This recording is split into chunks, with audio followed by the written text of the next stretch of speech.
नमस्कार। भलाई के छोटे छोटे से कार्य, प्रेम के छोटे से शब्द आपकी ज़िंदगी को खुशनुमा कर देते। तारा संसार के कार्यक्रम, जो परोपकार से जुड़ा हुआ कार्यक्रम एक आवाज़ में, आपका बहुत बहुत स्वागत है। एक दफ़ा जब कर्मचारी दफ्तर में आए तो दफ्तर के बाहर एक नोटिस लगा हुआ था, आज उस आदमी का देहांत हो गया है जो कि आपके कार्य में बाधा बन रहा था। तो लोग बहुत आश्चर्यचकित रह गए कि अरे, हमारे काम में कौन बाधा बन रहा था। धीरे धीरे करके सभी लोग हॉल में पहुँचे तो देखा कि कफन जैसा कुछ रखा हुआ है। लोगों ने उस कफन को हटाया तो उसके नीचे एक मिरर लगा हुआ था और अपना फेस दिखा। तो वो कंपनी ये बताना चाहती थी अपने कर्मचारियों को कि आपके काम में जो बाधा बन रहे हैं वो आप खुद बन रहे हैं, कि आप जिस निष्ठा से, जिस तरह से आपको काम करना चाहिए आप नहीं कर पा रहे, और आप उसके लिए दोषारोपण हमेशा यही हम लोग करते हैं कि अपने हर काम के लिए किसी और को दोषी ठहराते हैं। अगर हम खुद को देखें तो एक्चुअल में हम उस चीज़ के लिए दोषी हुए होते हैं। जैसा कि आप जानते हैं, तारा संस्थान अपनी सेवा योजनाओं को अपने सहृदय दानदाताओं द्वारा किए जा रहे सहयोग से क्रियान्वित कर रहा है। हम समय समय पर देश के विभिन्न हिस्सों में स्नेह मिलन का कार्यक्रम आयोजित करते हैं। इसी क्रम में दिनांक 22 सितंबर 2019 को उदयपुर में ही एक प्रेरक सम्मेलन का कार्यक्रम आयोजित किया गया, जिसमें बहुत सारे प्रेरक दानदाताओं ने बड़े ही उल्लास के साथ हिस्सा लिया। सभी मेहमानों ने यहाँ किए जा रहे सेवा कार्यों को अपनी आंखों से देखा और सराहना करते हुए अपने विचार भी व्यक्त किए। हम सबसे पहले नारायण सेवा संस्थान से जुड़े थे, और जुड़े भी कैसे थे कि पहले हम दोनों, मेरे भी दोनों आगे 2 बार निरीक्षण करके गए कि स्थान सही है कि नहीं, हम डोनेशन करें तो, और हमें बड़ा अच्छा लगा। इसके बाद में हम तारा संस्थान की उद्गम स्थली जो उदयपुर है वहाँ आए, फिर हमें और भी अच्छा लगा। फिर हमारे साथ में हमने जो जुड़ा, ये बार बार हमें प्रेरणा देता रहता था क्या करना चाहिए। तो हम ये सोचते हैं कि सबसे बेहतर जगह मुझे, अगर इंडिया में कहीं लगी, मैं वैसे भ्रमण करता रहता हूँ, सब जगह जाता हूँ, तो इससे बढ़िया जगह मेरे को नहीं लगी आज की डेट में। आज मैं इनसे मिला हूँ तो ऐसा सिंपल एकदम कल्पना जी जैसे कोई सोच नहीं सकता कि जिस संस्थान की डायरेक्टर है उसकी ऐसी वेशभूषा, ऐसा मिलनसार, ऐसा हंसमुख चेहरा आपको कहीं नजर नहीं आएगा जैसा इनका है। दीपेश जी भी उसी टाइप से हैं, किसी टाइप की बात करो हंस के जवाब देंगे, चाहे कोई तकलीफ में है या नहीं है। हिस्ट्री भी किसी की पूछ ली है तो अपने से बाहर नहीं जाती, कोई आगे मतलब जो तकलीफ में होता है वो तकलीफ की बात जल्दी बताता है कि वो अंदर से तकलीफ में है। और मुझे ऐसा लगता है कि अगर इनको कृष्णा जी को कोई अपनी तकलीफ की आगे बात बताई है तो ये अपने से बाहर नहीं जाती, इसके मतलब पूरे नहीं है उसके घाव को। नहीं तो कईयों की आदत होती है वो 4 आदमी आ गए तो उससे पहले घाव को पूरे देती है। मुझे ये सबसे बड़ी खूबी लगी जो इस संस्थान के लिए बहुत जरूरी है। वृद्धाश्रम में क्यों जो वृद्ध होता है वो आता है, उसकी आंखें को आंसू जल्दी नहीं सूखते, इनके नेचर से जल्दी सूख जाते हैं। उसको लगता है कि मैं सही जगह से अपने घर पे आ गई हूँ। मैं इससे ज्यादा और क्या कहूँगा, आप लोग सब देख रहे हैं। ये वो प्रेरक सज्जन पुरुष एवं महिलाएं हैं जो स्वयं तो सहयोग करते ही हैं, साथ ही साथ दूसरे लोगों को इसके लिए प्रेरणा भी देते हैं ताकि संस्थान के सेवा कार्य सुचारू रूप से चलते रहें। इस विशेष अवसर पर नारायण सेवा संस्थान के संस्थापक एवं ट्रस्टी डॉक्टर कैलाश मानव साहब ने आशीर्वाद देते हुए अपने विचारों के साथ साथ कविता के 2 बोलों से उपस्थित महानुभावों का दिल जीत लिया। भाव हमारे अच्छे हैं तो भाव हमारे अच्छे हैं तो बरकत हमारी साथी है, बरकत हमारी साथी है। कर्म हमारे अच्छे हैं तो कर्म हमारे अच्छे हैं तो घर में मथुरा काशी है, घर में मथुरा काशी है।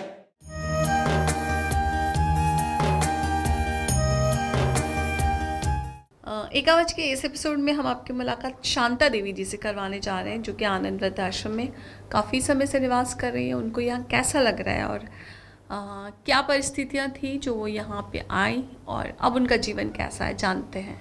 शांता देवी जी से। वृद्धावस्था में एक अजीब सी स्थिति उस समय पैदा हो जाती है जब उन्हें संभालने में घर के सदस्यों को दिक्कत आने लगती है। बेटियों की तो शादी हो जाती है और बेटे बहू होते हैं जिन्हें अपने पेरेंट्स को संभालना होता है, लेकिन कभी कभी सिचुएशन ऐसी बन जाती है कि वो संभव नहीं हो पा रहा होता है। ऐसी स्थिति में कोई न कोई रास्ता निकालना भी जरूरी हो जाता है। नमस्ते दादी। नमस्ते। क्या नाम है आपका? शांता देवी। कितनी उम्र है? 70। 70। घर में कौन कौन है आपके? घर में कोई नहीं है अभी, बेटे की शादी करे, बहू पियर चली गई। फिर भैया कहाँ गए? भैया अकेला बेचारा मकान में रहता है, होटल से खाना लेके खाता है। अच्छा, तो भाभी क्यों चले गए पियर? बस मेरी माँ का कोई नहीं है, मैं तो अपनी माँ के पास रहूंगी। बस चली। तो उनको ये नहीं लगा कि आप भी तो अकेले हो? कहा आदमी ने, मेरी माँ का भी कोई नहीं है कि आप हो ना उसके बेटे। मेरी माँ का तो कोई भी नहीं है। मैं तो अपनी माँ के पास रहूंगी। और बेटी? बेटी की दी शादी करवा दी। कहाँ कराई? यहीं उदयपुर में।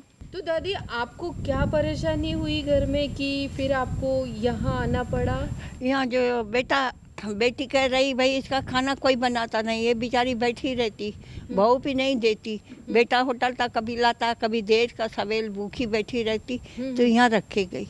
अच्छा, बेटी आपको यहाँ हाँ, रखी गई। हाँ। शांता जी के पति का निधन काफी साल पहले ही हो गया था, जब बच्चे छोटे छोटे से थे। सारी जिम्मेदारियां इन पर आ गई। किसी तरह मेहनत मशक्कत करके उनको पाला पोसा। दरअसल देखा जाए तो इंसान का मुख्य ध्येय ही यही होता है कि वो अपने लिए नहीं बल्कि अपनों के लिए जीता है। और दादाजी? दादाजी तो कोई बहुत छोटे छोटे बच्चे थे जब से चला गया। क्या हुआ था दादाजी को? लकवा हो गया। अच्छा। हाथ पाँव ये फिर इलाज नहीं कराया? कराया, खूब कराया। बड़ी अस्पताल में इधर अहमदाबाद ले गई, आराम नहीं पड़ा। कुछ नहीं हुआ। तो दादाजी की डेथ होने के बाद में आपको क्या परेशानी आई बच्चों को बड़ा करने में? बच्चे में यही जब था मेरे काम, बच्चा भी थोड़ा नौकरी पे रख दिया और लड़की की उधर उधर रिश्ते वालों से थोड़ी मदद लेके शादी करवा दी। तो दादी आप घर में जब रहते थे तब क्या दिक्कत आती थी? खाना पीना और ये सारा करने में कराने में कैसे करते आप अकेला? बहुत दिक्कत रहती, बच्चे की भी करती, मैं भी करती। फिर नजर में नहीं आया तो नहीं कर सकी। नजर एक आँख का ऑपरेशन कराया, एक का नहीं कराया कि अम्मा आपकी उम्र बड़ी है, ऐसे ही चलेगा। फिर दूसरी का नहीं कराया, एक का कराया। शांता जी की बेटी को तारा संस्थान के आनंद वृद्धाश्रम का पता था। वो इन्हें यहाँ पर लेकर आई और अब ये आराम से यहाँ पर अपना जीवन व्यतीत कर रही है।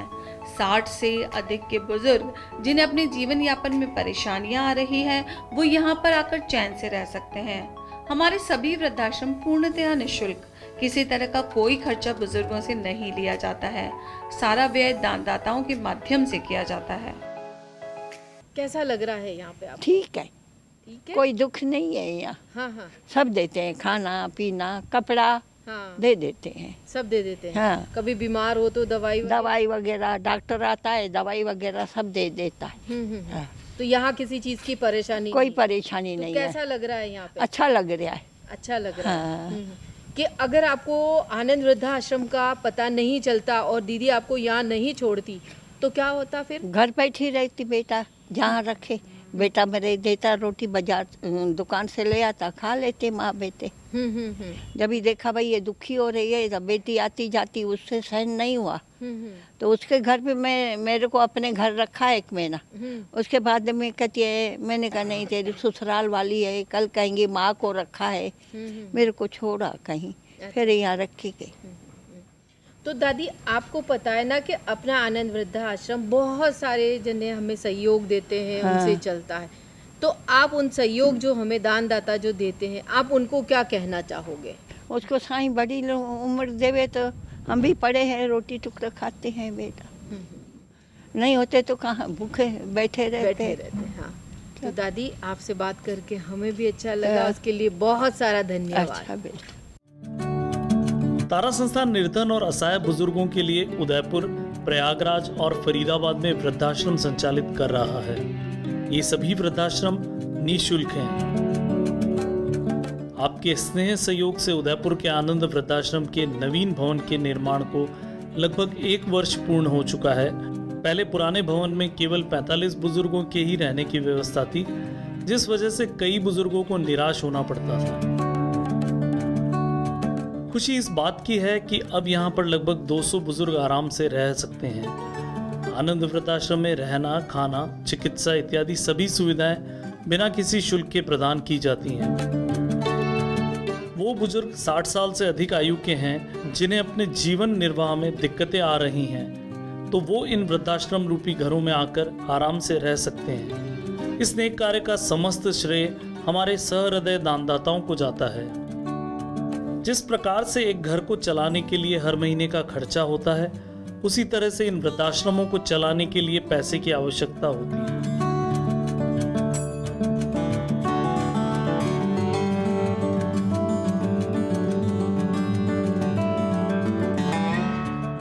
इन्हें निरंतर सुचारू रूप से चलाने के लिए हमने कॉर्पस फंड की एक योजना बनाई है।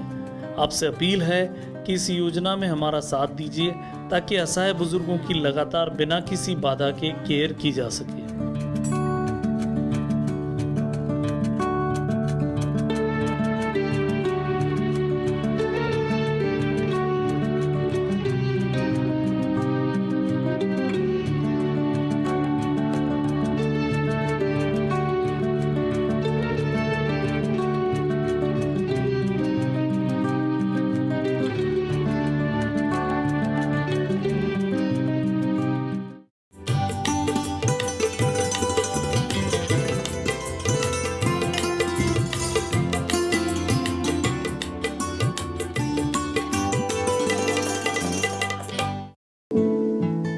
तारा संस्थान द्वारा तारा नेत्रालय उदयपुर, दिल्ली, मुंबई, फरीदाबाद और लोनी गाजियाबाद के माध्यम से आम जन के लिए निःशुल्क आंखों की जांच एवं मोतियाबिंद ऑपरेशंस कर रहा है। ये सभी 5 हॉस्पिटल्स आधुनिक मशीनों से सुसज्जित हैं। यहाँ पर अनुभवी डॉक्टर्स के द्वारा इलाज किया जाता है। इसके साथ ही देश के विभिन्न हिस्सों में दानदाताओं के सहयोग से फ्री आई कैंप्स का आयोजन भी कर रहा है। ये फ्री आई कैंप्स अंधता निवारण की दिशा में अपना महत्वपूर्ण योगदान दे रहे हैं। भाई राम राम। राम राम। कई नाम है आप रो? मगनी नाम है। कशोक देखा ही रही हो बे? मस्त देखा ही है। बढ़िया देखा ही रही है। हाँ। मारी शक्ल नजरे आई रही है। हाँ। वही नानो देखा रही हो? हाँ। 2 दिन में अटे गई परेशानी इतनी आवी? हाँ। खावा पीवो सब टेम उटेम मली गयो? हाँ मतलब कि अपनी आज जानो से। हाँ आज जानो आपने। तो भाई आपरे जो अटे ऑपरेशन करायो कोई पया तो नहीं लग गया? कहीं नहीं ना क्या भाई मैं तुम्हारे नहीं लग गया। तो भाई आपने डॉक्टर साहब यदि पाछा बुलावे, यदि पाछा आजो, दिन में 6 दान आँख में दवाई पाड़ जो। हाँ। ठीक है। वाह राम राम। राम राम। ये लाभार्थीगण जब एक नई दृष्टि के साथ खुशी खुशी अपने घर जाते हैं तो उनका ये आनंद एक नई सुकून भरी अनुभूति प्रदान करता है। आप भी अपने किसी भी पारिवारिक उत्सव या परिजनों की स्मृति में इस तरह के कैंप्स का सौजन्य कर जरूरतमंद आम जन को नई रोशनी उपहार में दे सकते हैं। इस हेतु कृपया तारा संस्थान के फोन नंबर्स पर संपर्क कर पूर्ण विवरण प्राप्त करें।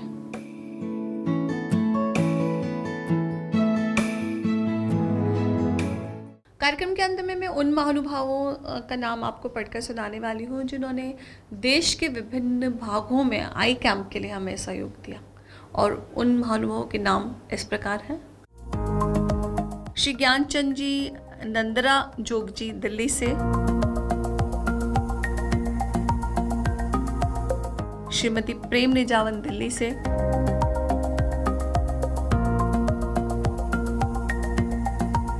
श्री उपदेश जी जैन दिल्ली से,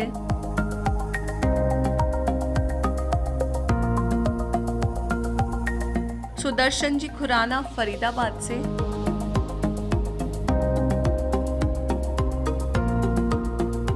श्रीमान महेश ईश्वर चुगानी मुंबई से,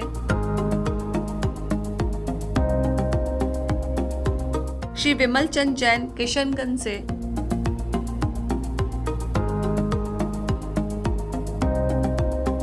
श्रीमती मुन्नी देवी जैन दीमापुर नागालैंड से।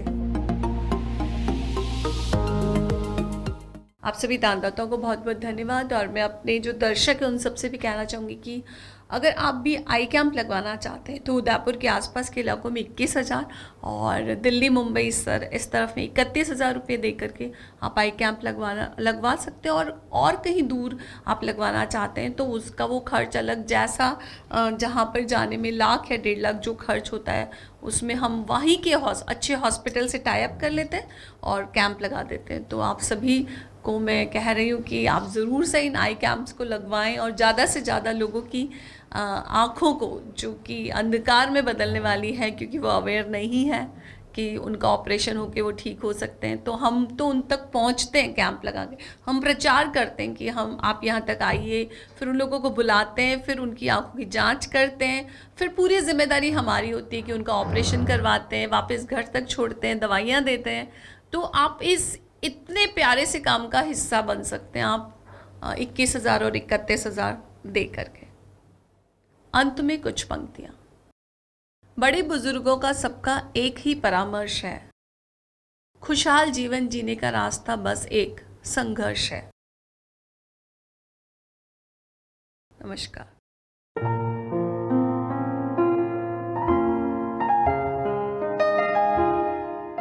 आज हम जो हैं अपनों की वजह से हैं। माता पिता, भाई बहन, बेटा बेटी, अभिन्न मित्रों के इर्द गिर्द रहकर ही ये जीवन चलता है।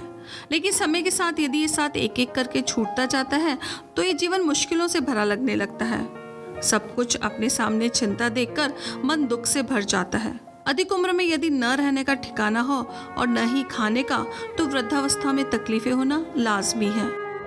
घर में कौन कौन है आप रे? कोई नहीं घर में है। एक छोरो हो, बेटी रो जोई पर हो गयो 4 साल या मैंने एकली करीन पर हो गयो।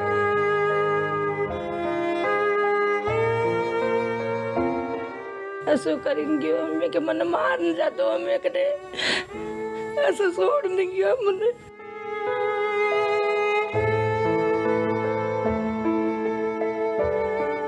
तो अबार आपने कई परेशानी आई है, सब बुझा सब परेशानी आई रही, मुँह बाढ़ नहीं दे सकूं। हाँ, खाना किधर खाऊं, किस तरह घर किस तरह चलाऊं। तारा संस्थान अमरतीबाई की वृद्धावस्था एवं परेशानियों को देखते हुए तृप्ति योजना के माध्यम से हर महीने राशन का सामान और 300 रुपये नकद उपलब्ध करवा रहा है, ताकि कम से कम इन्हें भोजन के लिए अधिक तकलीफें नहीं उठानी पड़े। हमारी खूब मस्जिद की दी, खूब हमारी मदद मिल गई, भगवान मदद की दी, मैंने खूब खुश रहेगी, मैं खूब राजी रहेगी, खुश आपने याद करूँगा। मेरी मदद मिल गई, मेरी मदद बहुत सरकार ने दी, खूब मदद मिल गई।